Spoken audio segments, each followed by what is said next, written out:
Ladies and gentlemen, good morning. We are going live. This is an emergency broadcast, really. It is 6:46 in the morning. I jumped out of bed immediately. I don't even have socks on right now. They have apprehended the man that assassinated Charlie Kirk. They have him in their detention here. They're going to come out and give a press conference. They captured this guy, ladies and gentlemen. They got him. And so we're going to do a special emergency broadcast here.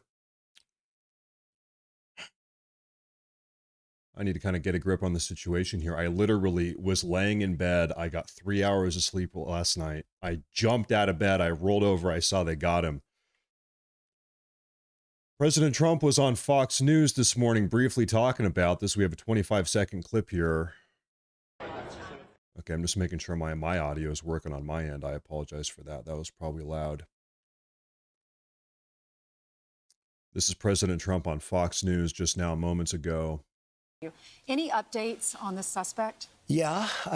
Can I always say, I think, just to protect us all, and so Fox doesn't get sued, and we all don't get sued, and everything else. But I think with a high degree of certainty, we have him in custody, right? In custody. Everyone did a great job. We worked with the local police, the governor. Everybody did a great job. Now, what I was reading here is that somebody close to the shooter, a relative, I'm going to figure this out for you folks real quick, is that somebody close to the shooter actually turned him in. Could be a relative or a loved one. I'm trying to find exactly where I read that. Suspect identified as Tyler Robinson in the Charlie Kirk assassination. The suspect arrested for the murder of Charlie Kirk has been identified as 22-year-old Tyler Robinson, according to a senior law enforcement official. Now, folks, this is somebody that we were not talking about this guy at all. Over the last 2 days, nobody was talking about this guy. He was not, this individual, a man named Tyler Robinson, was not on our radar at all. We had some other names floating around here. Robinson is a Utah resident. He was reportedly turned in by a family member. Trump confirmed the arrest during a Fox News interview, calling Kirk a great person who did not deserve this. Isn't that the Lord's truth?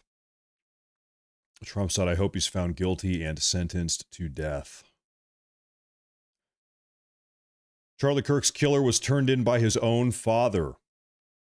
Trump says the manhunt for Charlie Kirk's assassin is basically over.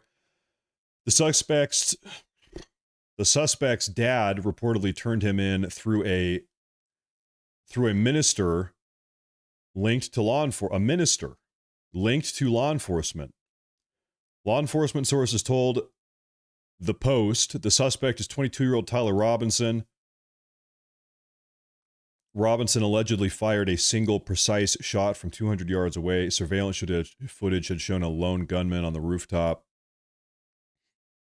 Officials are set to brief the public later today, but the president already made the call. Somebody close to him turned him in, and I think we have him. Trump calls for the death penalty. Yeah, I think everybody is calling for that. In Utah, they have the death penalty, and you have a very good governor there. The governor, I've gotten to know him.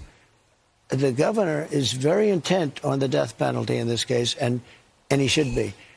In North Carolina, you also have it, but we have to make sure that happens. That was a horrific crime. In Utah. Horrific. Absolutely horrific.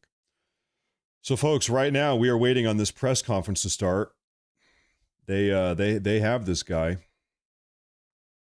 allegedly. Seems like it's him. This is him. I never played this video. Let's play this one here. Congratulations. Full screen this. You've been selected to receive the Resident Presidential Scholarship from Utah State University. The value of this scholarship is approximately $32,000. This scholarship is available for 4 years or 8 semesters. He's got a scholarship. He's got a scholarship. Well, you know, he sure seems like, I guess without going into too much detail here, he sure seems like maybe the type of person that would do this, I suppose, just kind of looking at the body language and listening to his voice, you know. Let's put it this way. Seems like he's probably not a member of the right. Seems like he is probably not the biggest fan of Trump or Charlie Kirk. Just kind of piecing this together. I'm going to listen to that video one more time here real quick. Congratulations, you have been selected to receive the Resident Presidential Scholarship from Utah State University. The value of this scholarship... So he was going to Utah State University. Now, this shooting, though, was not at Utah State University, though, was it?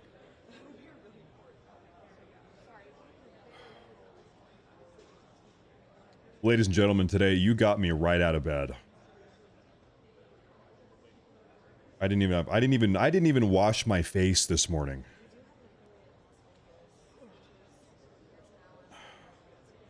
No, so the shooting was at Utah Valley University. That's right. Utah Valley University.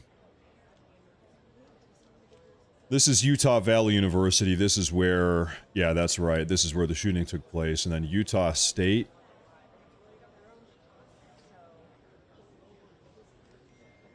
University is... Right. Oh, well, hold up. Where are we now? Real quick. You know, why don't we do this? We can do this.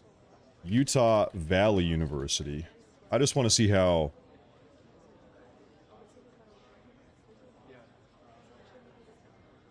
Can I spell anything today? Yeah.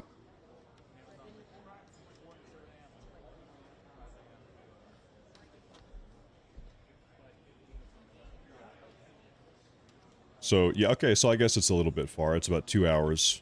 2 hours away. Hello, hello, testing, testing. Hi, everyone. We are 4 minutes out from starting the press conference. Thank you. 4 minutes out. You know what? I gotta say, if it is true here that the father, you know, turned him in, that is probably one of the most difficult.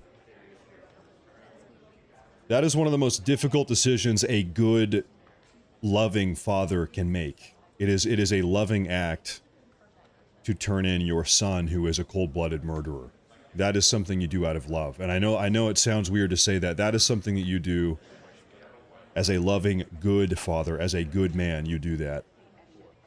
You can say, "Son, I love you, but you cannot remain free after what you have done here. After what you have done here today, you've taken an innocent life."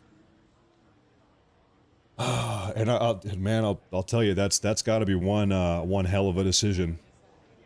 One hell of a thing to do, you know.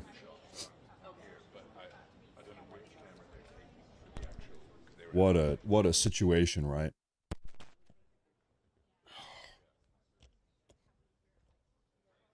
What a situation.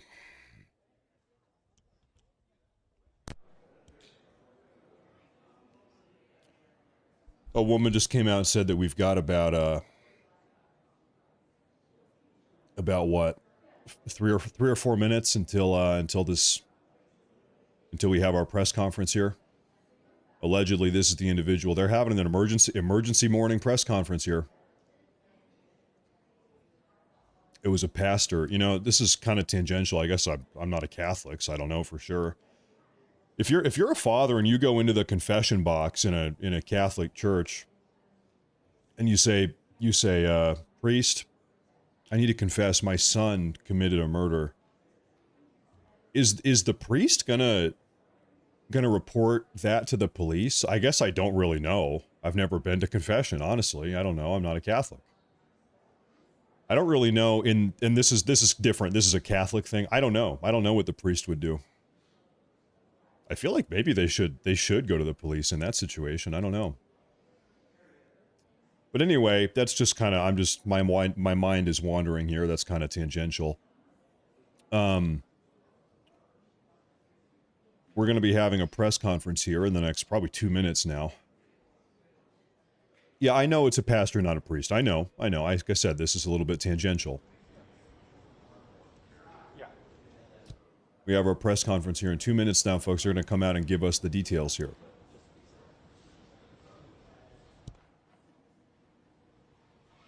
I'll play this one more time for those of you that have not seen it. Any updates on the suspect? Yeah. Can I always say, I think, just to protect us all, and so Fox doesn't get sued, and we all don't get sued, and everything else. But I think with a high degree of certainty, we have him in custody, right? In custody. Everyone did a great job. We worked with the local police, the governor. Everybody did a great job. Folks, you know what I'm realizing right now as we wait for this? I got out of bed so quickly today, my shirt is inside out. I'm like, what the hell is with my pocket here? I put my shirt on inside out today. All right, well, that's just going to have to be how it is. Nothing I can do about that. That's just the way it is. So, hopefully we have some good news today, though.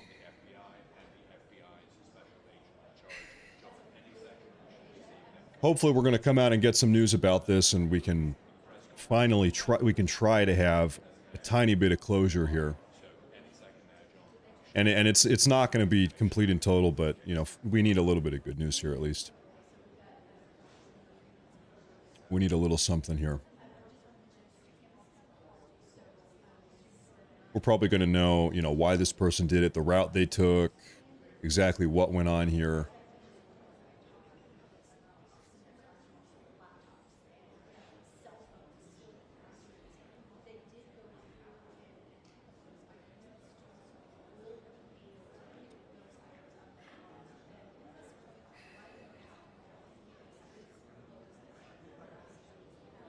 I'm going to take a look around Twitter and see if there's any other, you know, news, any other chirping around about this here.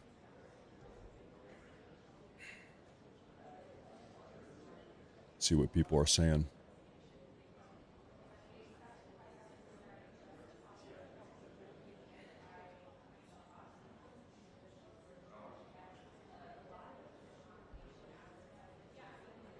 I have some more photos of this young man, this young assassin, that I'm going to pull up on screen here for you guys.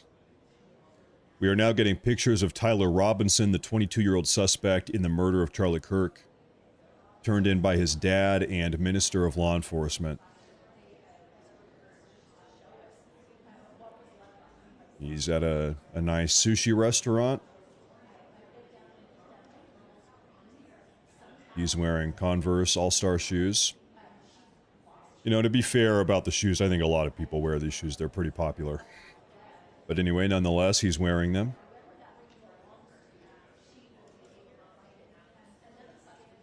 That's him there. Looks like he's at a... This is a... It's called Black Bear Diner.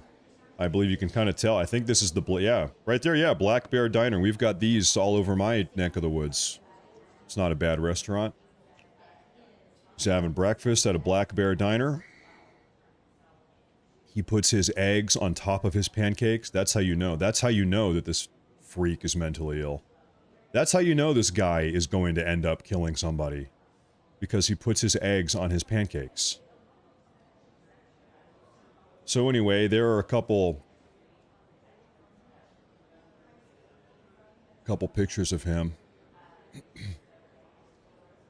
Looks LDS. I don't know how you can say that. I mean, he's just a well-kempt 22-year-old white guy. I don't know. I don't think we can say, oh, he's a Mormon. I don't think so. I don't know. He's from Utah. Utah is the Mormon state. It's true.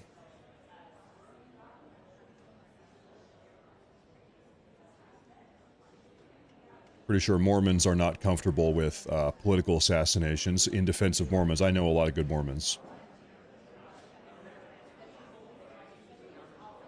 Mormons are not fans of political violence.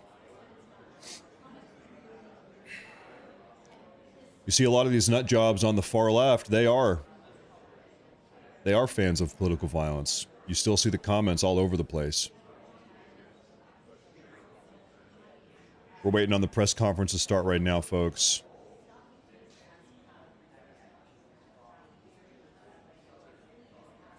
They're going to be coming on out and giving some information about this situation any minute now. Now, you know, the craziest thing, I said this a minute ago, is that all of us were sitting here all day yesterday and the day before covering all of this terrible, tragic news. And this kid, Tyler Robinson, was on nobody's radar. We had some other names in mind, some other people that we were talking about. There was that SoundCloud situation. Valadez was that individual's name. But nobody. I've this morning is the first time I'm hearing this name, Tyler Robinson. This kid was on nobody's radar. And well, here we are. And as it would seem, the father of this 22-year-old, I think the minister was involved. The father or the minister actually turned this young assassin in. Suspect identified as Tyler Robinson. I'm gonna try to find that here. We were reading that a minute ago here. Where was that?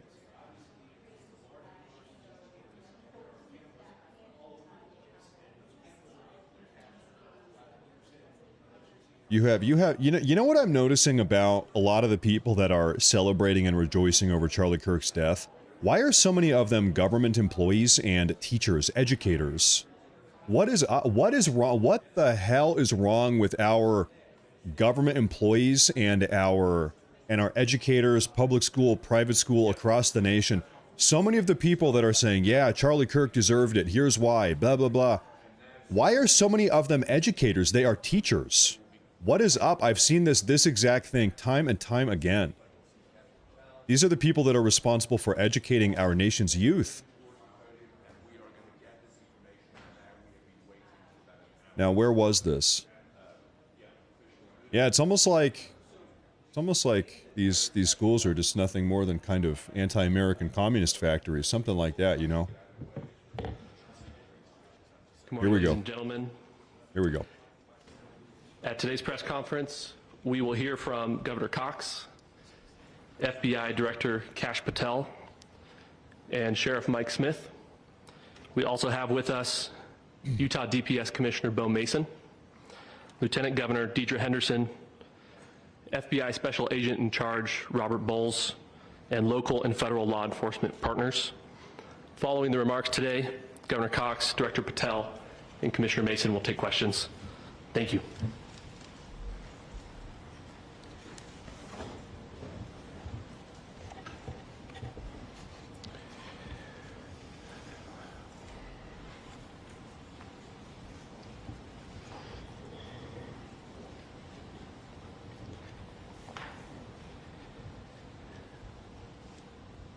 Good morning, ladies and gentlemen.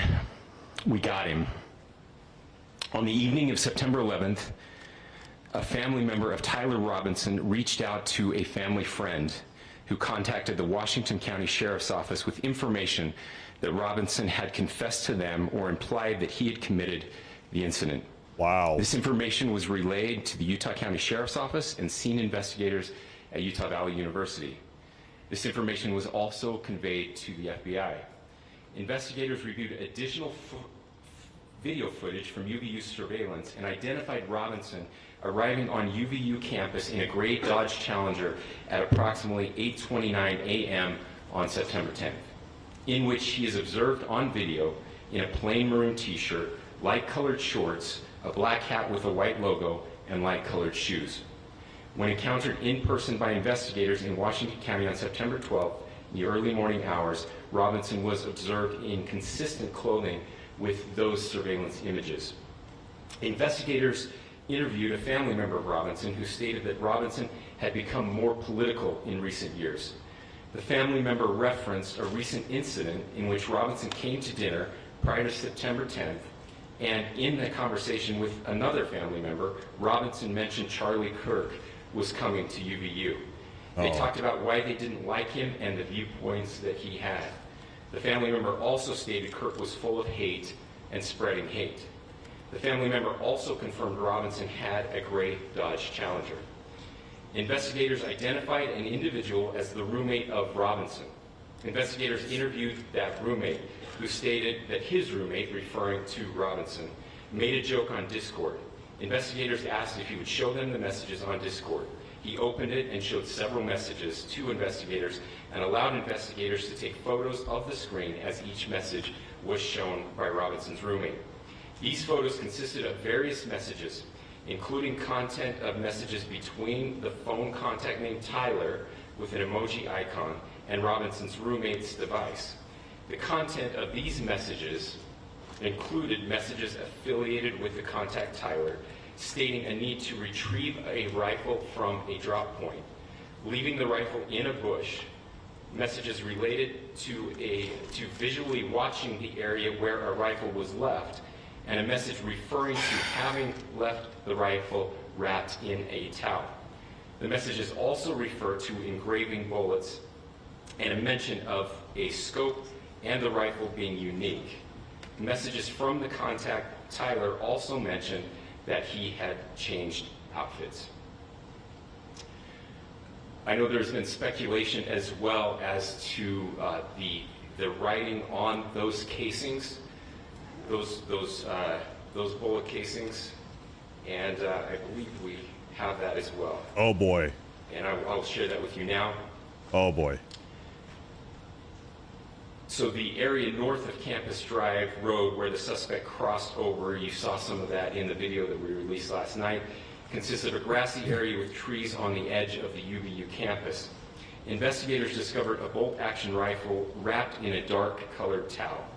The rifle was determined to be a Mauser Model 98 30-06 caliber bolt-action rifle. The rifle had a scope mounted on top of it. Investigators noted inscriptions that had been engraved on casings found with the rifle.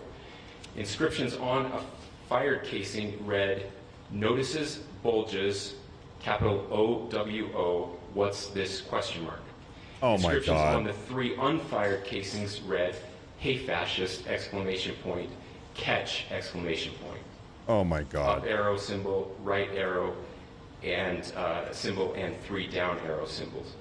A second unfired casing read, "Oh Bella Chow, Bella Chow, Bella Chow, Chow Chow," and a third unfired casing read, "If you read this, you are gay, LMAO." We are indebted to law enforcement across the state who's worked seamlessly together, local law enforcement, state law enforcement, and our federal partners with the Federal Bureau of Investigation. We're grateful for everyone who worked together in such a short amount of time to find this person and to bring justice. I want to thank the public who has been so engaged, reviewing videos, helping us with sending in tips, and helping us get to this point. I want to thank the family members of Tyler Robinson who did the right thing in this case and were able to bring him into to law enforcement as well. I especially want to thank the family of Charlie Kirk, Erica, Charlie's parents, his children. I want us to be thinking of them as we bring justice in this case. They will be involved in that justice. We will be working very closely with them as we move through this process as well. This is a very sad day for our country, a terrible day for the state of Utah, but I'm grateful that at this moment we have an opportunity to bring closure to this very dark chapter in our nation's history. With that, I'll now turn the microphone over to the Director of the FBI, Kash Patel. All right. Thank you, Governor. This is what happens when you let good cops be cops. The FBI and our partners are proud to stand here today together to bring justice to the family of Charlie Kirk in honor of his memory. I want to express my deep gratitude to President Trump, the Vice President, and the entire White House who have been so incredibly supportive with both resources and just personally to the FBI as a team. They had our backs the entire way, and I just want to express my gratitude for giving us the resources we need to operate in this space to bring this sort of justice at this sort of speed. In 33 hours, we have made historic progress for Charlie. Governor Cox, our partnership has been absolutely incredible these last few days. Our partnership will endure. Your state and local partners, your sheriffs, your DPS community has been unbelievably impressive in the hardest of times. And a case like this cannot be solved, cannot be brought without partnering with your state and local authorities. The FBI has a certain role to play. We will play that role, and we will lead out for the federal government. Governor Cox, we are so grateful for your state partnership that led out on this investigation. A little bit of the timeline. Charlie was shot at 12:23 p.m. on Wednesday. The first FBI agents arrived on scene in 16 minutes with chiefs of police at 12:39 and secured the scene. The FBI immediately launched fixed-wing assets. We utilized these assets to transport personnel, specialty technicians, hostage rescue teams. We also utilized these assets to go back and forth from the East Coast and here in Utah to transport forensic evidence and other evidence that will be analyzed and is being analyzed at our FBI laboratories in Quantico and other laboratories, including the ATF. At my direction, the FBI released the first set of FBI photos of the suspect at 10 a.m. local time on 9/11. Then, shortly thereafter, the FBI reward of $100,000 was released at 10:45 a.m. local. Myself and Deputy Director Bongino arrived on the scene at approximately 5:30 p.m. on 9/11. The governor led a press conference last night at approximately 8 p.m. where, at my direction, the FBI released a never-before-seen video of the suspect. We also released new images to the public of the suspect. And just last night, the suspect was taken into custody at 10 p.m. local time. In less than 36 hours, 33 to be precise, thanks to the full weight of the federal government and leading out with the partners here in the state of Utah and Governor Cox, the suspect was apprehended in a historic time period. And I want to highlight what Governor Cox said. This would not have been possible without you, the media, and you, the public. That's why we went so public, so fast, and we're so transparent, and we're committed to that transparency. The crime scene, just a little bit there. It is a large crime scene. State and local authorities, along with federal authorities, processed that crime scene quickly. And I even had the ability to walk through that crime scene and walk through the steps the suspect took to learn more about what was needed and what resources we needed to bear to create a full picture for the FBI and leadership back in Washington. Furthermore, thankfully to state and local partners, forensic evidence has been seized and continues to be garnered. Forensic evidence has already been evaluated at FBI laboratories in Quantico and state and local authorities here. We will continue to process evidence as we see it, as we collect it, and we will continue to deliver to Governor Cox and his team. Last night, we had a total of approximately 7,000 leads. As of this morning, thanks to your great work, we have over 11,000 leads that were called in to the FBI. And we are running out every single lead that we can. Every one of those leads will be run out. The arrest is a testament to the dedication of good law enforcement being great, and partnerships in law enforcement, which I've tried to highlight as my tenure as the director of the FBI. There is no better relationship for law enforcement than the FBI to partner with state and local authorities, and you've seen it here in these last few days. The FBI Salt Lake Field Office, along with our offices in LA, Phoenix, Denver, San Antonio, Las Vegas, Pittsburgh, Buffalo, our headquarters component in Quantico, all participate in the FBI. I want to express my deep gratitude to the employees of the FBI, the men and women, the evidence response team tacticians, the special operators, the agents, the support staff. You have done monumental work in historic time when the public, who had a right to demand such an expeditious solving of an investigation, the FBI answered that call diligently, critically important to our nation. and we delivered. And I'm proud to be their leader, and I'm proud to be the director of the FBI.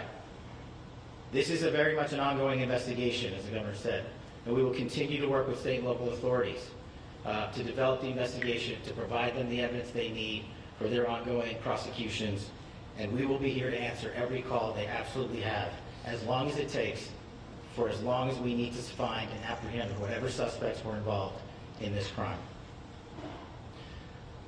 Lastly, to my friend Charlie Kirk, rest now, brother. We have the watch, and I'll see you in Valhalla.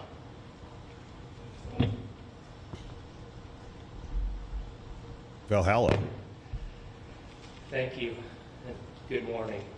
I would just like to take a few minutes as the sheriff to express my gratitude for everybody who has played a part in this investigation. As you know, it's been a vast, a complicated, and a very, very fast-paced investigation. You're looking at people standing up here who are running on, if they got an hour's sleep in the last couple of days, they're probably lucky. It has been very taxing. It has been so impressive speaking on behalf of the local law enforcement to see the cooperation that we've seen in this type of case. Across the state, sheriffs, chiefs, our state partners have stepped up and have come to the call on anything that we needed. Our county chiefs have been phenomenal. Our Utah County Attorney, Jeff Gray, who's standing up here with us, has been phenomenal in leading us through this investigation.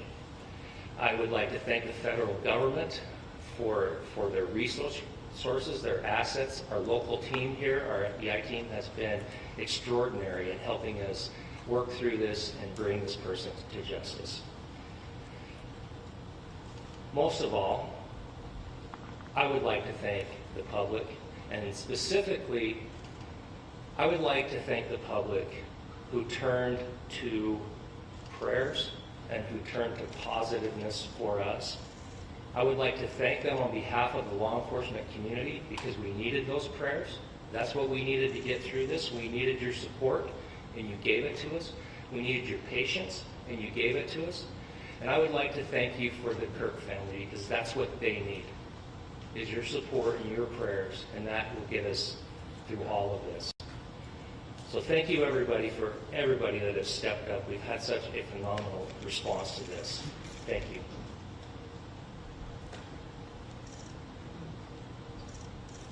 I also want to give a special thanks to the Attorney General and the Department of Justice. Their unwavering support and their commitment to justice is shown true here. And without AG Bondi and Deputy Attorney General Todd Blanche and the resources they brought to bear, we would not have been able to complete our mission. And I just want to say special thanks. It's an honor to be a part of the Department of Justice. Thank you again to our incredible law enforcement team who has worked so hard. Sheriff, I got a solid 90 minutes last night, so I'm probably the most well-rested person up here. Ladies and gentlemen, I get the microphone, so I hope you'll permit me a moment just to share a few more thoughts about where we are and how we got here, and maybe a little bit of where we go from here. I don't want to get too preachy, but I think it's important that we, with eyes wide open, understand what's happening in our country today. All right. Okay. I've heard people say, well, why are we so invested in this? There's violence happening all across our country, and violence is tragic everywhere, and every life taken is a child of God who deserves our love and respect and dignity. This is certainly about the tragic death, political assassination of Charlie Kirk. But it is also much bigger than an attack on an individual. It is an attack on all of us. It is an attack on the American experiment. It is That's an right. attack Yeah. on our ideals. This cuts to the very foundation of who we are, of who we have been, and who we could be in better times. Political violence is different than any other type of violence for lots of different reasons. One, because in the very act that Charlie championed of expression, that freedom of expression that is enshrined in our founding documents, in having his life taken in that very act makes it more difficult for people to feel like they can share their ideas, that they can speak freely. We will never be able to solve all the other problems, including the violence problems that people are worried about, if we can't have a clash of ideas safely and securely. Even, especially those ideas with which you disagree.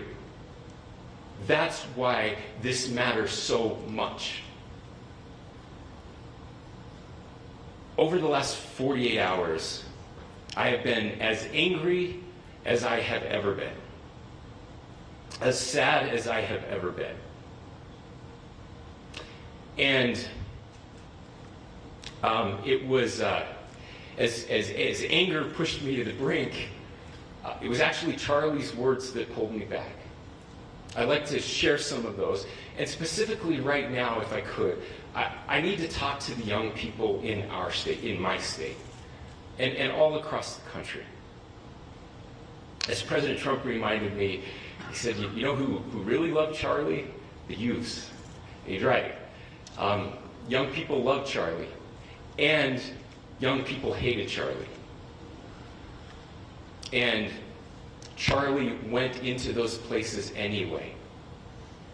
And these are the words that have helped me. Charlie said, when people stop talking, that's when you get violence. He said, the weak can never forgive. Forgiveness is the attribute of the strong. The only way out of the labyrinth of suffering is to forgive. Welcome without judgment, love without condition, forgive without limit. He said, always forgive your enemies. Nothing annoys them so much. A few months ago, I referenced this last night, Charlie posted to social media, when things are moving very fast and people are losing their minds, it's important to stay grounded.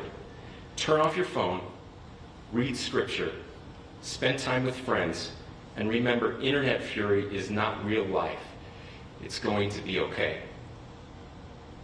He again said, when you stop having a human connection with someone you disagree with, it becomes a lot easier to commit violence. He said, what we as a culture have to get back to is being able to have a reasonable agreement, where violence is not an option. Now, again, to my young friends out there, you are inheriting a country where politics feels like rage. It feels like rage is the only option. But through those words, we have a reminder that we can choose a different path. Your generation has an opportunity to build a culture that is very different than what we are suffering through right now. Not by pretending differences don't matter, but by embracing our differences and having those hard conversations. I think we need more moral clarity right now. I hear all the time that words are violence. Words are not violence. Violence is violence. And there is one person responsible for what happened here. And that person is now in custody and will be charged soon and will be held accountable. And yet, all of us have an opportunity right now to do something different. I want to thank my fellow Utahns. This bad stuff happens. For 33 hours, I was praying that if this had to happen here, that it wouldn't be one of us. That somebody drove from another state, somebody came from another country. Sadly, that prayer was not answered the way I hoped for. Just because I thought it would make it easier on us if we could just say, hey, we don't do that here. And indeed, Utah is a special place. We lead the nation in charitable giving. We lead the nation in service every year. But it did happen here. And it was one of us. But I want you to look at how Utahns reacted the last 2 nights. There was no rioting. There was no looting. There were no cars set on fire. There was no violence. There were vigils and prayers and people coming together to share the humanity. And that, ladies and gentlemen, I believe is the answer to this. We can return violence with violence. We can return hate with hate. And that's the problem with political violence, is it metastasizes. Because we can always point the finger at the other side. And at some point, we have to find an off-ramp, or it's going to get much, much worse. But see, these are choices that we can make. History will dictate if this is a turning point for our country. But every single one of us gets to choose right now if this is a turning point for us. We get to make decisions. We have our agency. And I desperately call on every American, Republican, Democrat, liberal, progressive, conservative, MAGA, all of us to please, please, please follow what Charlie taught me. I'll just conclude with words I share often from a friend and author, Yuval Levin, who was asked if he was optimistic about our country. And he said, I'm not optimistic. He said, I hate optimism. God, that sounds bad. But he said, optimism is a vice. It's this idea that good things are just going to happen. And he said, in the history of the world, good things have never just happened. He said, I'm not optimistic, but I am hopeful. And hope is the virtue that sits between the vices of optimism and pessimism. Hope is the idea that good things are going to happen because we can make them so. I still believe in our country. And I know Charlie Kirk believed in our country. I still believe that there is more good among us than evil. And I still believe that we can change the course of history. I'm hopeful because Americans can make it so. Ladies and gentlemen, we're happy to answer any questions you have. Governor, can you please speak to whether the suspect is speaking with authorities and his demeanor, Tyler Robinson, when he turned himself in? I cannot speak to that. Governor, how do you interpret his motivation? Governor, how do you interpret the engravings on the case of Well, I will leave that up to you to interpret what those engravings mean. I think the clearest one that says "catch fascist," there's not, and by the way, that's like catch like a ball, catch this. That's I think that speaks for itself.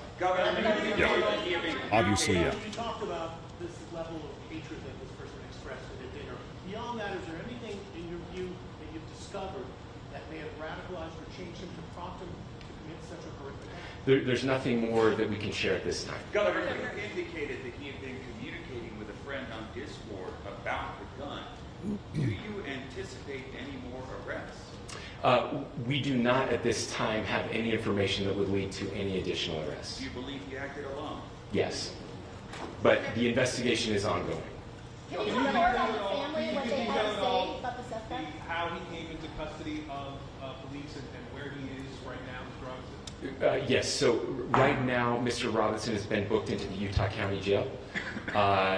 You heard the president this morning report that he was taken into custody, that his family and a friend helped to deliver him into custody of law enforcement in Washington County. Those of you that don't know where Washington County is, it is the southernmost, southwesternmost part of the state of Utah. It's about a 3.5 to 4 hour drive from here, where we are right now, and that's where he lived and where they turned him. Wow. He drove 4 hours up and 4 hours back. to do this. I can't share any more than what I've already shared. Is he talking Governor, about do you have authorities? details on how he got back to Washington County and how the gun was obtained? So, how we obtained the gun? The gun was found. No, how the shooter obtained the gun and how the shooter then was able to get back to Washington. So I don't have much more details on that. We do know that he drove. We had his car here on campus, and then we had his car going south back to the St. George. It's actually the city of Washington in Washington County. Is he talking with authorities and did he discuss a voting? I'm sorry? Did the suspect plan to carry out any other attacks? We don't have any information that will Are you release. going to be releasing the mugshot? Yes, in fact, it was just released. We have Yes. the mugshot. Authorities and did he discuss a voting? I can't answer that right now. Can you clarify? You've spoken very eloquently about trying to reunite this country. Do you feel that this is a watershed in American history? I absolutely believe that this is a watershed in American history, yes. The question is what kind of watershed? And that chapter remains to be written. Is this the end of a dark chapter in our history or the beginning of a darker chapter in our history? Look, I mean, if you look at true political assassinations in this country of someone of this stature, this feels a lot like the late 60s. And having one so gruesomely displayed on camera in all of our hands and in all of our pockets, we are not wired as human beings biologically, historically. We have not evolved in a way that we are capable of processing those types of violent imagery. And by the way, we've seen another one with a gruesome stabbing very recently that went viral. This is not good for us. It is not good to consume. Social media is a cancer on our society right now. And I would encourage people to log off, turn off, touch grass, hug a family member, go out and do good in your community.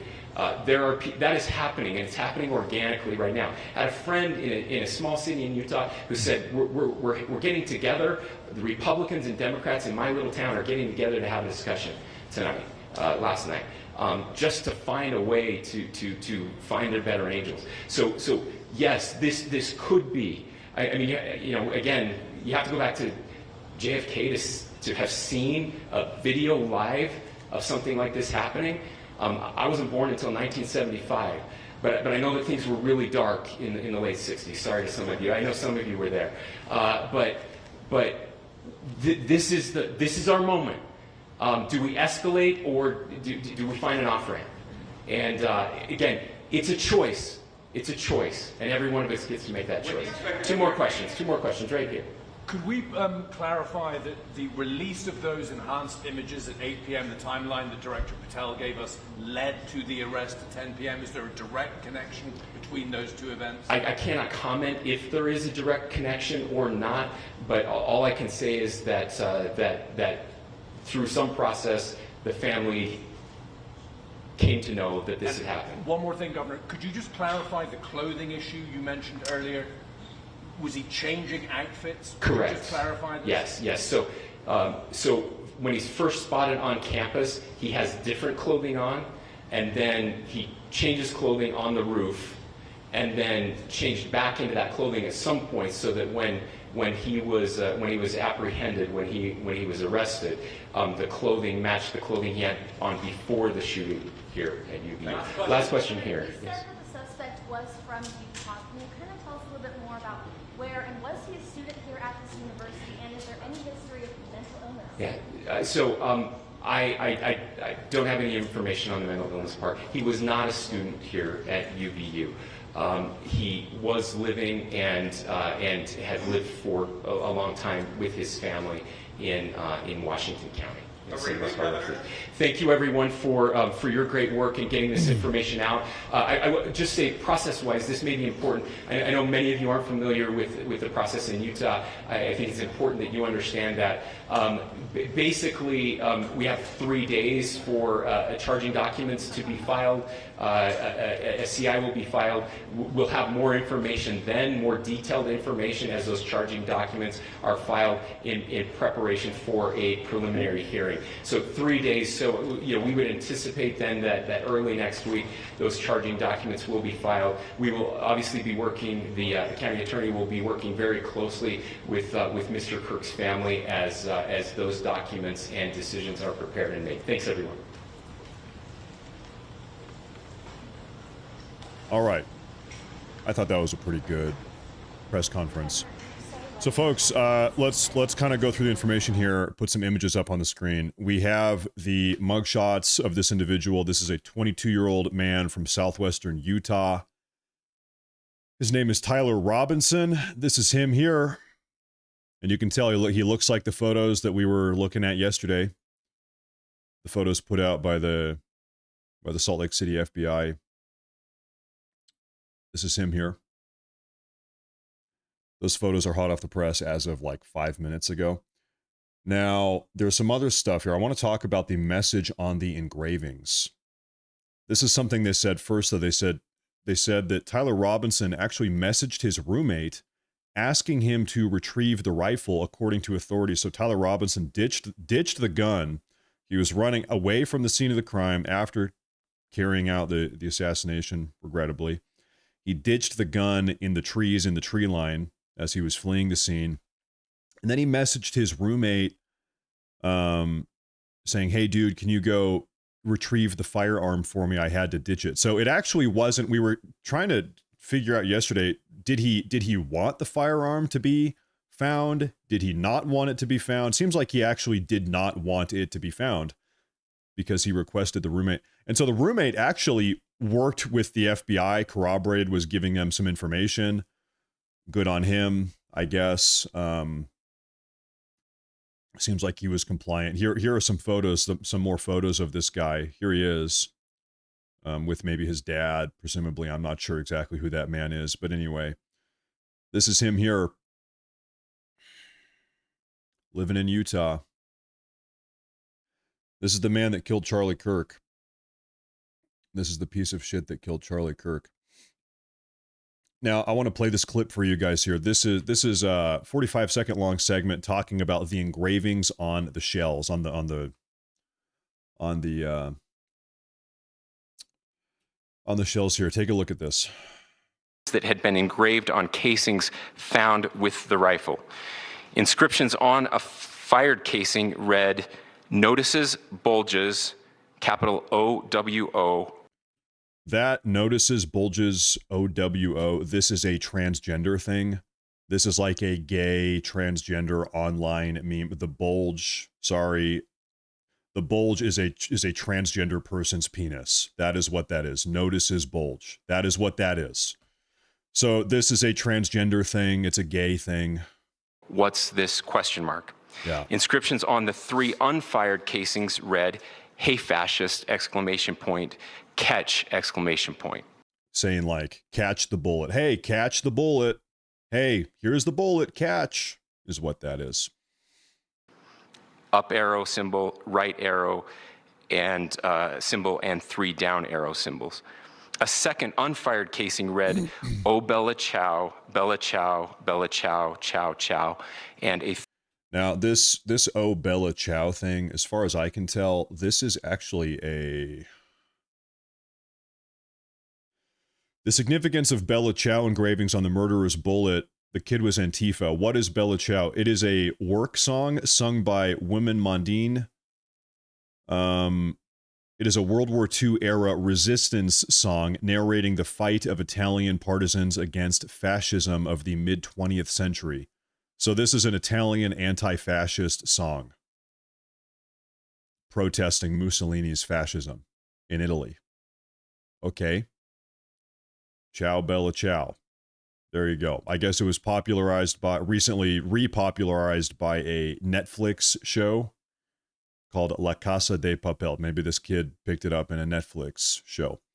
I don't know. And then there's one more here.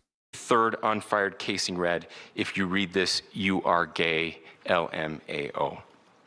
Just obviously mocking law enforcement officers. Now, there's something else. There's a photo that's going around here. No, well, it got deleted. Okay, this is okay. I'm gonna preface. This is uncorroborated. I can't show you this anymore because the Twitter post got deleted. There was a photo of this young man wearing a Salt Lake City Socialist Party T-shirt. It was a red T-shirt that part of a socialist, like a youth socialist group. That Twitter post has been deleted. I see here. So maybe that was uncorroborated. I'm not sure, but I was going to show you that, but it got deleted. So I can't show you that now. People are just right now digging through this young man's entire history. Regardless of the socialist T-shirt or not, it is fair to say he killed Charlie Kirk because he thought Charlie Kirk was a fascist. He's engraving the bullets with gay transgender stuff, jokes, or memes. And he is reciting lyrics, engraving the lyrics of 20th century anti-fascist songs, resistance songs on his shell casings. I think it's fair to say this guy was, yeah, okay. This is his mom, Amber Jones Robinson, had back to school day with with this man-child of mine, is how she called her son, the man-child of mine. These are his ACT scores. I don't know. It's been so long since I've thought about ACT scores. I couldn't even really tell you. Math 34, science 32, English 34, reading 36. Maybe he's not so good at science. Whatever. Okay, whatever. Anyway, these are the mugshots here. I'm looking for more information on Twitter. Stuff is coming out. Yeah, obviously, guys, listen, you got to be aware, over the next 24 hours, over the next week, we are going to have to listen to various members of the far left try to explain how this was not a politically motivated assassination, how they are these talking heads and politicians that have been stoking the flames of political division, calling President Trump a Nazi, calling all of us Nazis, calling us a white supremacist, calling all of us these vile names, how they are not, in spite of calling us all of these names, instigating violence with their rhetoric, how they are not responsible for what has happened here today, 2 days ago, and how actually, in fact, this killing had nothing to do with politics whatsoever. We've already seen them. We've already seen them saying that. They're going to try to be hands off this. They're going to stoke the flame here, and then when something finally happens, they're going to try to absolve themselves of all responsibility whatsoever. Listen, guys, this is the point that I'm at. Okay, this Governor Cox of Utah. He seemed like a well-spoken guy. Governor Cox of Utah. He said something very true. This is a watershed moment. The country can go in a couple different ways here. As far as I'm concerned, listen, I have not seen anybody on the right celebrating violence win ever. I don't see that. You know what I have seen? I have seen an absolutely disgusting outpouring of people on the left. We spent half of yesterday's broadcast talking about this, showing the videos, reading the comments, a disgusting amount of outpouring from the left on Twitter and on TikTok and on Reddit and on X and on Facebook and on all of these mainstream internet websites. People on the left that have been cheering on violence, advocating violence, requesting more violence. At a minimum, they're saying, man, it sucks Charlie Kirk died, but he kind of deserved it. I've seen a lot of that pouring out. This just hate, absolute evil hate is what we have all been forced to witness. The killing, of course, is an act of hate, is an act of violence, an act of domestic terrorism. But also the response, the just massive response from the left, either hand-waving it, saying it's not a big deal, saying, okay, yeah, he got shot, that's not a good thing, but he deserved it because he's a fascist. They say, live by the sword, die like the sword. I've been seeing people say that, well, Charlie Kirk brought it upon himself because he was such a controversial, divisive figure. Charlie Kirk dedicated his entire life to maintaining a dialogue with these people, to talking. Charlie Kirk was the guy. His entire persona was, hey, let's talk, let's have a dialogue, let's exchange our ideas in a civil, respectful manner, First Amendment. And they killed him for it. This is where I'm at.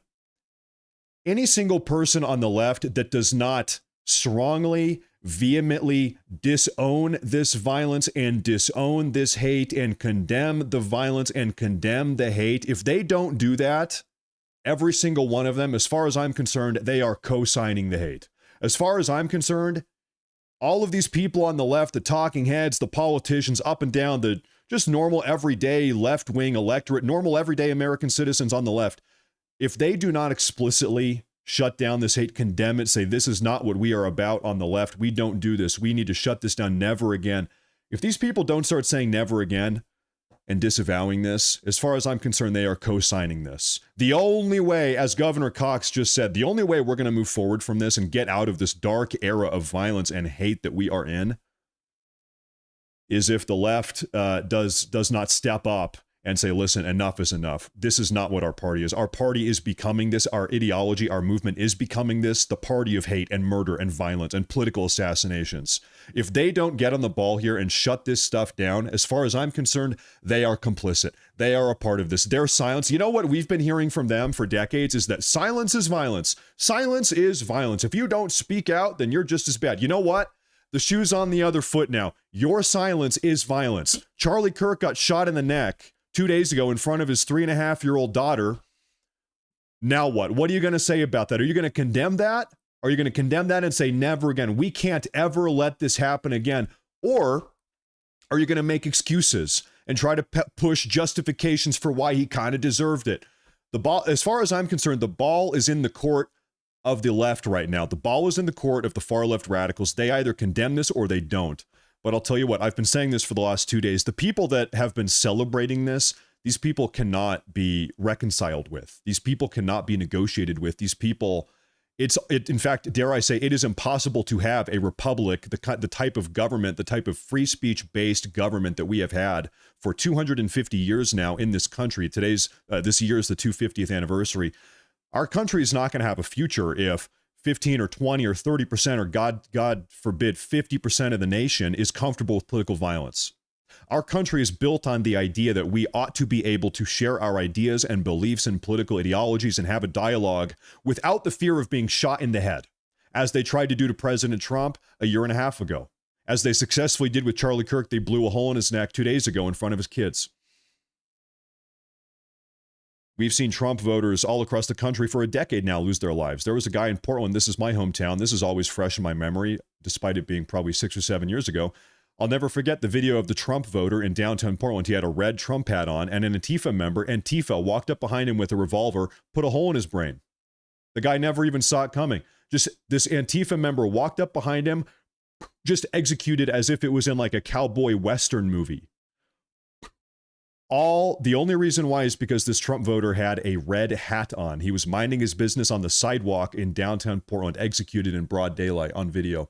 We've seen stuff like this time and time and time again. There's a word that we can use. Look this up on Wikipedia. The word is called stochastic terrorism. Stochastic terrorism is when you use rhetoric that is designed, it is inflammatory rhetoric designed to spark violence. What are a couple examples of this? Well, when the left calls you or me or Trump or Charlie Kirk a Nazi, a fascist, a constitutional crisis, a threat to democracy, a threat to the republic, a neo-Nazi, whatever, when they use these words on the far left, they know whether they acknowledge this or not. I think a lot of them do acknowledge this, and they're secretly hoping this happens. They know all it's going to take is 0.001% of some mentally ill freak. You're looking at one right here that says, whoa, Charlie Kirk is a neo-Nazi fascist. He's a threat to the republic. All right, I gotta kill him. All right, I have to kill him. And you know what? It worked. And you know what? It happened. A year and a half ago, somebody shot a couple bullets over President Trump's head. They shot him in the ear. They killed a couple people behind him. Never forget Corey Comparatori, the firefighter father who had his brains blown out all over his family. It's sickening. These people, listen, at what point are they going to say, you know what, maybe the rhetoric is too much? You know what, maybe calling every single person to the right of center, every single MAGA American, maybe calling conservatives Nazi, fascist, whatever, maybe the left has to come together and say, you know what, we've gone too far. You know what, we are responsible for the bloodshed. You know what, on the left, we are responsible for the violence because you know what, they are. I know, listen, maybe Governor Cox here is a better man than me. He says, listen, now's not the time to point fingers.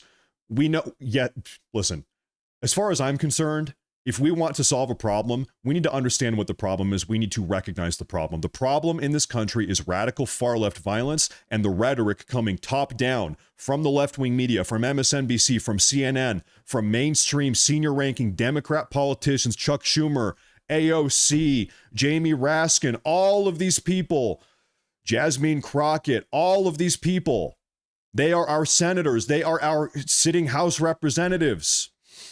Joe Biden, he said Trump and his MAGA Americans are a threat to the republic. He was our president less than a year ago. Joe Biden said that.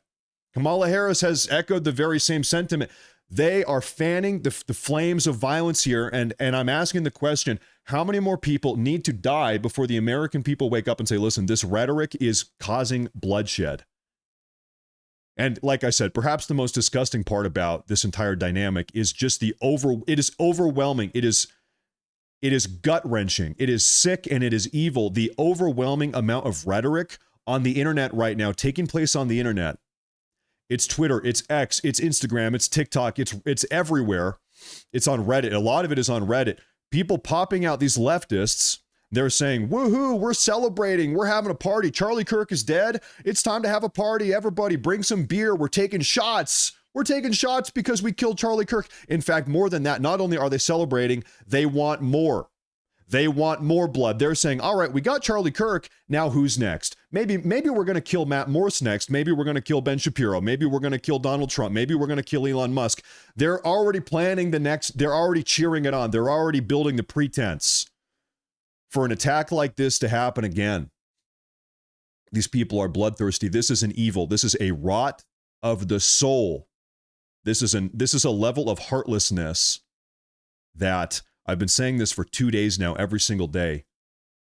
This level of soul rot, this level of evil, it cannot be negotiated with. It cannot be tolerated. You're not going to be able to have a debate with these people, as Charlie Kirk spent 13 years of his adult life between the age of 18 and 31 trying to do. Charlie Kirk was the, hey, let's have a dialogue guy. Charlie Kirk was the, hey, let's have a debate guy. Charlie Kirk was the, hey, let's hear each other out guy. And they shot him in the throat. He bled out in front of his kid. You want to know the saddest part about that story? When that gunshot rang out, when the crowd bunkered down, the gunshot was ringing through the air. Charlie Kirk's 3-year-old daughter, out of fright, out of terror, ran to her father because she was scared. Impulsively, she ran to her father, not knowing that he had just been killed. These people are evil, and they are celebrating it, and they are celebrating the fact these people are evil. Evil, soul-rotted people are walking amongst us in our society, and they are celebrating it, and they want more of it.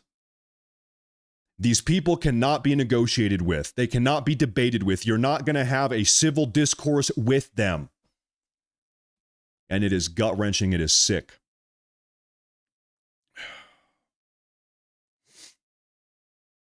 And they already want more. They're you know what? Listen, a good reminder here. Good reminder here. If they've tried to do this to President Trump multiple times, if they killed Charlie Kirk 2 days ago, how do you think they feel about you? Think about that. How do you think they feel about you, MAGA American, MAGA voter, Donald Trump voter, conservative American? How do you think they feel about me?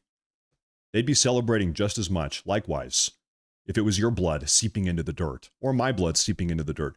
And now I want to say this. I've said this time and time again over the last 2 days. I genuinely do not think that violence, reciprocal violence right now, that is not the answer. I do not want vigilante justice. I don't want people on the right going out attacking people on the left, killing people on the left. That is not what should happen. I've said two things consistently for 2 days now. I want President Trump to get directly involved. I want President Trump to ramp up his efforts. I want Kash Patel, Pam Bondi, the entire administration, everybody that is involved in this, that has the power to actually do something through the government, through legal and legitimate means, to get radically involved. I want Trump to get radically involved. That's the first thing I want. We need to crack down. We need to solve this issue. Very ironically, we've been hearing for a decade now that right-wing extremists, right-wing white men, young Americans are the biggest threat, the biggest domestic security threat to the country. Yeah. Is it really the right wing? Is it really now? Is that right? Because I'm noticing almost all the bullets are coming from one direction. Almost all the political assassination attempts, they're coming from one direction. You can't help but notice where all the violent rhetoric is coming from. Beyond that, like I said, as far as I'm concerned, if you are on the left, if you do not disavow the violence, given just how terrible and hot and deadly things have become, if you are on the left and you do not disavow this violence, as far as I'm concerned, you are complicit. And I'm taking notes. I am remembering names.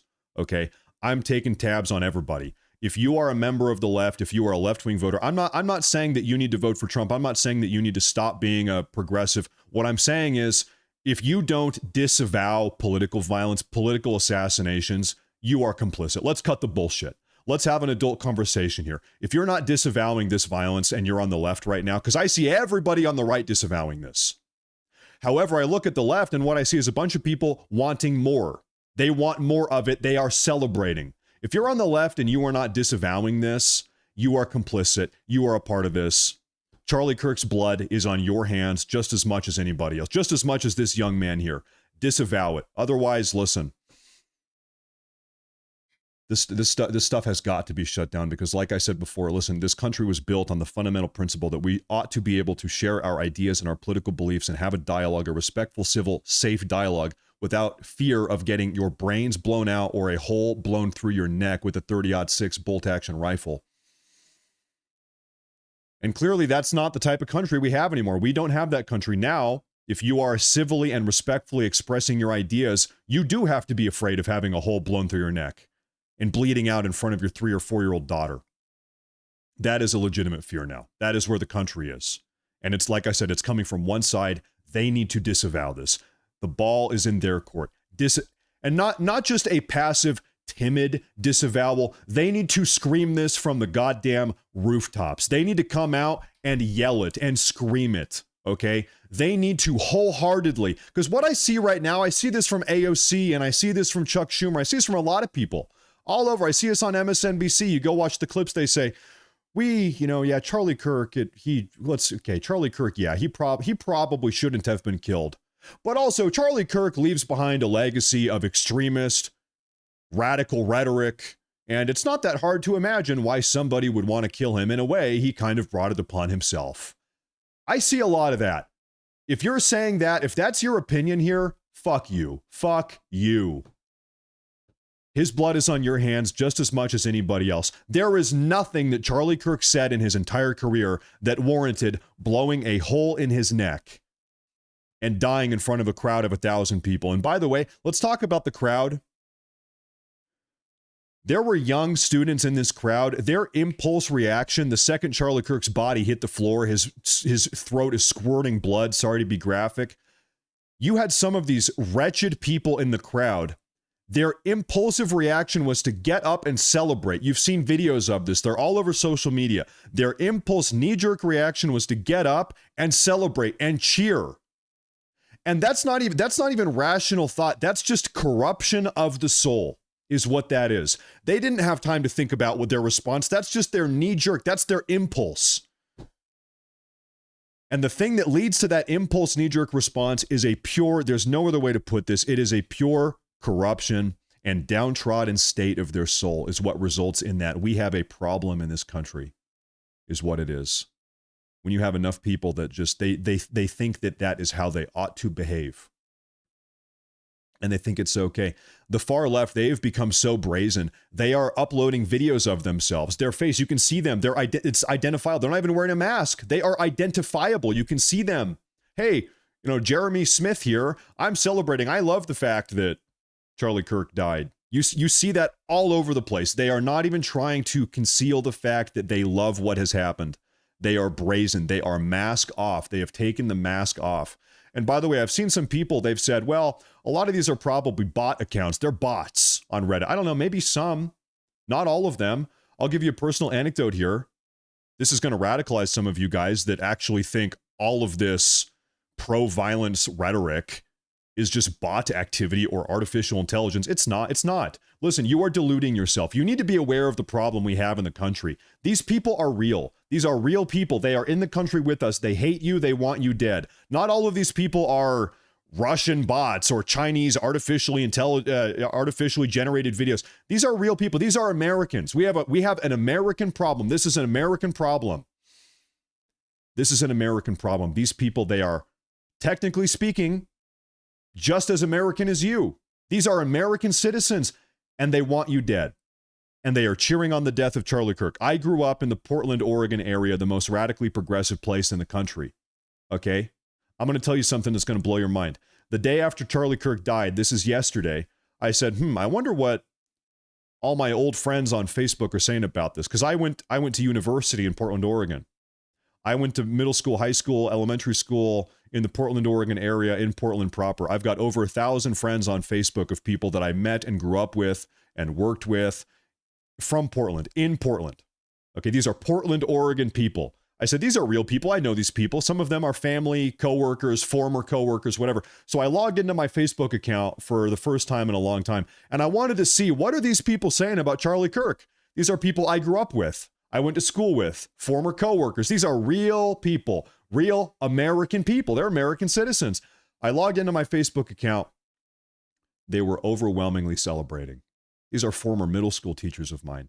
These are former coworkers of mine. These are people that I used to be on athletic, on the football team with, or on the lacrosse team. I played lacrosse and track and field. These are people that I exercised with, that I had in my middle school English class, former teachers of mine. These are people these are real people. I know them in real life. They are celebrating. They are celebrating the death of Charlie Kirk. They are celebrating it. They are reveling in it. These people, the state of this country is sick. These people are, like I said, I can't say this enough times. Their souls are rotted. They are suffering from a demonic affliction. It is a rot of the soul that has led these people down this path. The point at which they are celebrating political violence simply because Charlie Kirk disagreed with them. Charlie Kirk had the audacity to have a difference of opinion with these people, and they killed him for it. And now they're celebrating. In fact, like I said, I've seen people all up and down my Facebook feed. I kid you not. They are having parties. They're saying, hey, come over on Friday night. What is that? Is that tonight? Hey, come over Friday night. We're breaking out the tequila. We're breaking out the nice whiskey. We're taking shots. I see this on my own fucking Facebook feed. These are people that I know in real life. This is not foreign intervention bot activity. These are real people. They say, come over to my place. We're taking shots because Charlie Kirk died. We're going to have a celebration. These people, you're not going to debate with these people. You're not going to negotiate with these people. You're not going to be able to convince these people and bring them over to, we're not going to, incorporate these people into our path going forward. It's not possible. These people are full of nothing with hate. And so, like I said, listen, those people, that ideology, that mindset, it just has to be going forward. We cannot let that mindset spread. That mindset, that ideology, the poison that is in these people's minds and souls and hearts, it has to be destroyed. And I'm not, once again, to be clear, I'm not advocating for violence. This has to be a metaphysical destruction. It has to be, I don't even know what to call it, but we cannot let this spread. I think it starts with cleaning out our school systems and cleaning out the universities, the teachers, the professors, the cultural Marxists. They have been pushing this rhetoric for decades now, corrupting the minds of our youth. You're looking at one. This is a 22-year-old university student in Utah who has been indoctrinated with this disgusting rhetoric, and now he's going out killing people. Now he assassinated Charlie Kirk. Violence is not the path forward. There's a reason why I'm explicitly saying everybody on the left needs to come out and scream from the rooftops. This violence needs to be condemned. We ought not reciprocate the violence. We ought not. They want us to stoop to their level. We ought not do that. That is not what we should do. There are other means that we should tackle this problem. This is a problem. The problem does need to be solved. Now the conversation we must have amongst ourselves is, what is the proper way to solve this problem, this poisoning of the youth of our nation, this ideology, this mindset that has resulted now in not just political violence. Yes, we are at the point where we have political violence, but also the celebration of death. The far left, they are a death cult. This is a death cult, is what this is. They are reveling in the death of an American who had the audacity simply to just exercise his First Amendment, and they are celebrating in it. This mindset needs to be stomped out. The ideology must be stomped out. I want President Trump, I call for President Trump to get directly involved. He needs to ramp up his efforts. And I don't even know, I can't even tell you, I'm not a politician. I can't even tell you exactly what that would look like, but Trump, you need to figure it out. We voted for you. We gave you a mandate. We gave you every swing state in the country. Every single state, all 50 of them in the country, voted red in 2024 at a higher rate than voted red in 2020. The entire country, every single state, had a rightward swing for you. Trump, we gave you a mandate. Get involved. This is not going to blow over. Trump, you need to do something. You need to put together a plan. If it takes you a week or 2 or a month or 10 to put together a plan, put it together. Get your top geniuses, get all your smartest guys in a room, put together a plan. How are we going to stop this violent extremist left-wing rhetoric from overtaking the country? Put together a plan. We need to shut this down, because if we don't, if we continue turning a blind eye and turning the other cheek, if we continue being weak and passive in the face of evil, this is the face of evil. There's a lot of evil in our country. If we continue to turn a blind eye to evil, then we will continue to get more evil. That is what will happen. The reason why we have the evil we have right now is because we have been tolerating the evil that has been taking place in our country so far. Those days need to come to an end. Put together a task force. Shut this down. I'm going to take a look at some super chats here. Taking a look at some super chats. I'm sure that I've missed a lot of these. If I have, I apologize. We're going to do some super chats now here, folks. Jesus Christ, can you idiots in the chat stop with the multiple people involved bullshit? This is real life people. Yeah. I'm sure I'm sure Bigfoot was involved in this. I'm sure that aliens were involved. I think the shooter might have escaped into a flying saucer, at which point he fled to Saturn. Yeah, no, I'm with you. I'm with you. Listen, some of these, you guys need to be careful when you're pushing some of these conspiracy theories, okay? I feel like a lot of times the conspiracy theories you guys are pushing actually distract and obfuscate from the fact that we actually are an occupied country. We are an occupied country by a occupying force, hundreds of thousands, maybe millions of violent far left radicals. Some of the conspiracies you guys push, it actually is just distracting from the reality on the ground. In this country, we have an entire generation of people, violent far left radicals, that are totally happy to assassinate their political opposition. That's you. That's us, by the way. They're happy to see us killed. That's the reality. And if you're talking about this or that, you're talking about all these crazy, unsubstantiated conspiracies, you're just living in la la land. We have a real problem. Let's talk about the real problem here, okay? That's how I feel. Listen, get your head in the game. Wake up. Get your head in the game. We have a real, actual problem in front of us. We don't need any distractions right now. Jeremiah Bates, we all know the solution, but we just can't say it. Unfortunately, I don't condone it, but it's the only way. We're too far gone as a civilization for talk. I'll tell you what, I think a lot of people feel that way. And I am aware of the situation, and even I am a little bit concerned. Here's my concern. You know what? You guys want me to be a little bit emotionally open here. I'm going to be emotionally raw with you guys. I have been hurting. I have been really hurting. This Charlie Kirk situation has destroyed me.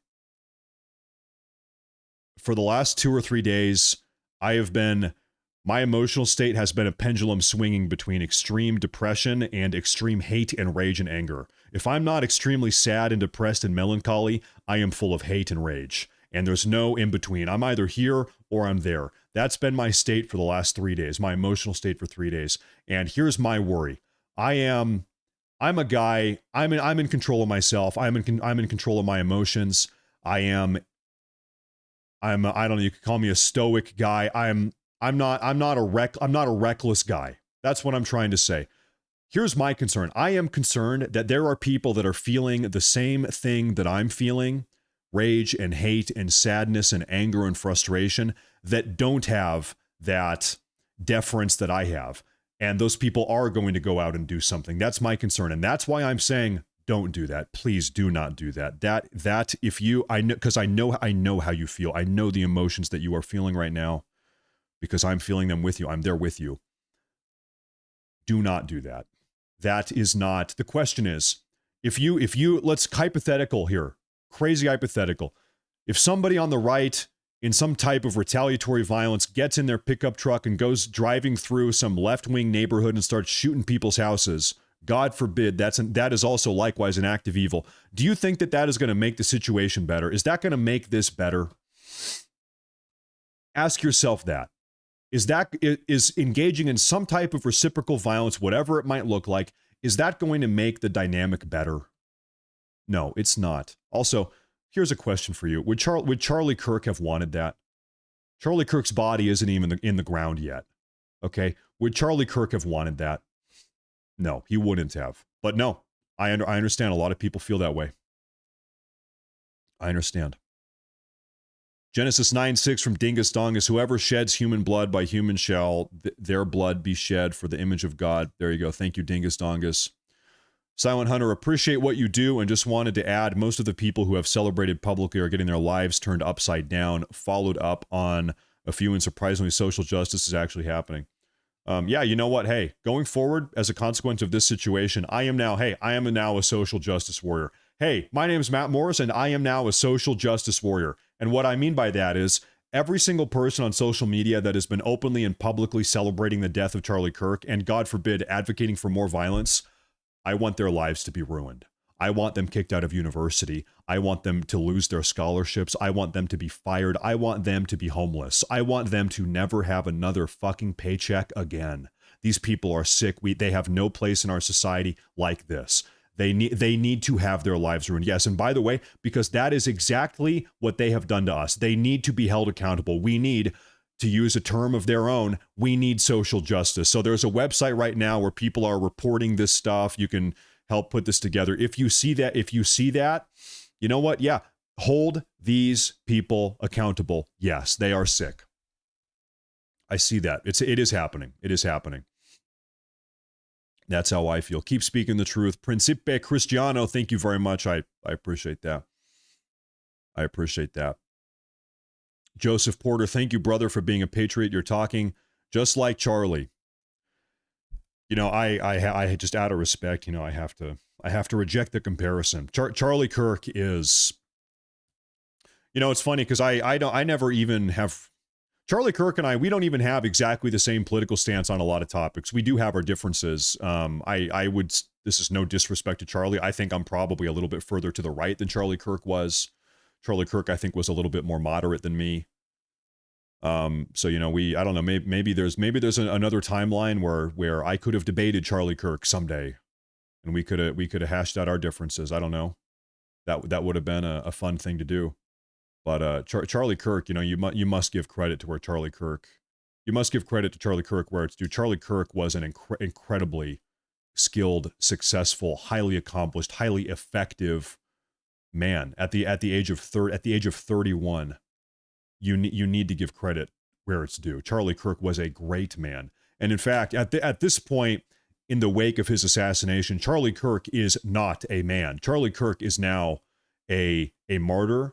Charlie Kirk now is a message. Charlie Kirk now is a movement. I'm seeing a lot of people say we are all Charlie Kirk. At this point, you know what? God have mercy on Charlie Kirk's soul, and God have mercy on his children and his wife. That's what breaks my heart the most here. We really lost something big when Charlie Kirk died. But you know what? Much to the dismay of the radical leftists that are celebrating his death, I think Charlie Kirk is bigger than ever. We lost a big man when he died, but I think we got something even bigger now. Much to the dismay of these radical, violent leftists that are skipping with glee at the thought of his death. We're going to read some more super chats here, so thank you. I appreciate that. not to miss any of these here. Ted Oliver, he says, I fear this is not the end of the attacks. Any teacher posting joy over this should be immediately terminated. Matt, protect yourself and your family. We need you. I think every single person celebrating this should have their lives turned upside down. Not just teachers, all of them. All of them. I don't care if you work at a gas station and you're celebrating Charlie Kirk's death. I think you should be fired likewise. Thank you. Thank you very much.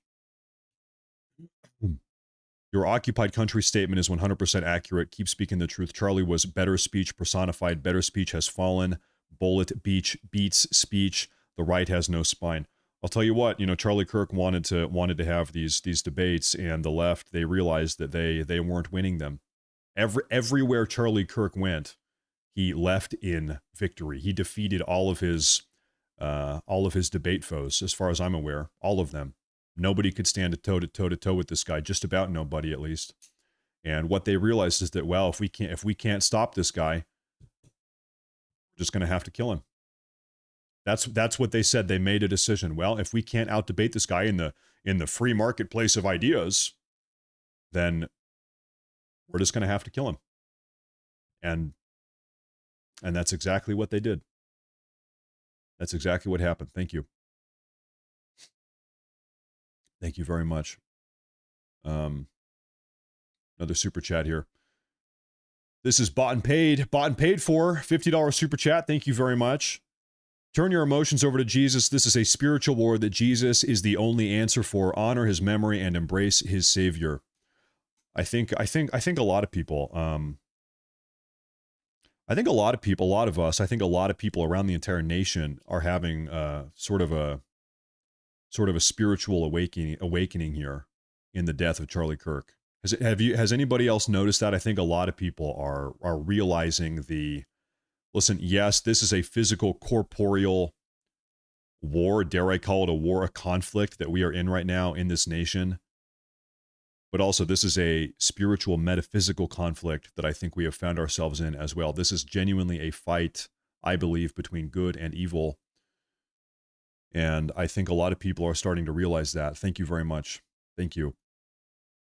Francine Barr, thank you very much. I appreciate that. Thank you very much. Sophia's Choice. Please, everyone, write the White House and ask Trump to protect us. I'll tell you what, you guys know I'm a bit of a Trump guy. I'm not exactly shy about that. I will be disappointed if Trump does not make a move in the aftermath of this. Trump, and I don't even know what that move should look like. Trump's got to do something. There has to be some type of action. We elected this guy. We put him in the White House. We gave him the mandate. We gave him the support he needed to get back in the White House. He's got to do something here. And I can't even tell him what, but I think Trump needs to get directly involved here, put together a task force, do something to help prevent this from happening again in the future. And if he doesn't, I will be disappointed. If he just tries to move on from this and we just keep going forward and like this never happened, I will be incredibly disappointed. I think we need to do something here. He needs to do something here. He needs to get involved. Listen, folks, I jumped out of bed at 6:30 in the morning today. I heard the news. I said, we got to go live. We got to do the show. Folks, I was in such a haste here that I don't even have socks on or shoes on. I'm not wearing my classic flannel. And my shirt is on inside out. Look at that. I was in such a hurry. My shirt is on inside out. So I am going to wrap up the show. I want to say thank you all very much. Finally, the killer has been apprehended. He will face justice. What does that justice look like? I think we all know. The governor of Utah, Governor Cox, has said that he will be pursuing the death penalty. Utah is a death penalty state. I think it's fair to say this man will be executed. Trump and the DOJ, everybody, they have come out and said, yeah, we're going to push for the death penalty as well. That's what needs to happen. We need closure on this. We need to see justice on this. It is not enough that this 22-year-old assassin, evil assassin, rots in a prison cell. No, he needs to lose his life. He does. That's my opinion. I am pro-death penalty in situations like this. But I am going to wrap up the show. Thank you all very much. Everybody, love your loved ones. Cherish your family. Cherish your loved ones. Every day that you are alive is a blessing. And every day that you are with your loved ones is a blessing. So I guess that's a good final message here. Thank you all very much for tuning in. I'm not sure what I'm doing later today, if I'm going to make a video or do a normal broadcast at the normal scheduled time. I don't know. We've been going hard the last couple of days. Today, I don't know. Today might be a kind of a semi-day off where I'm just spending time with my family. So anyway, everybody have a good, I think it is Friday. It is Friday. I will see you all later today. I don't know, maybe tomorrow. But take care, everybody. Thank you. We finally got 1 ounce of good news today. The killer has been apprehended, and he will be brought to swift justice. Christy, real quick, says, final super chat of the day, says, we can't go back to feeling safe. It is a feeling, not a reality. At the end of the day, you got to take care of yourself. You need to protect your own family. Really. So stay armed, self-defense. Take care of yourself. Make sure your bases are covered. That's the best advice anybody can give in the moment right now. Take care of yourself. Really, seriously. And I hope that you do. Christy, thank you very much. I appreciate that. Final super chat of the day. That's a big one. I appreciate that. Thank you very much. You're here every day. I appreciate that a lot. A lot of support from you guys. Okay, I'm signing off. Thank you, folks. Thank you very much.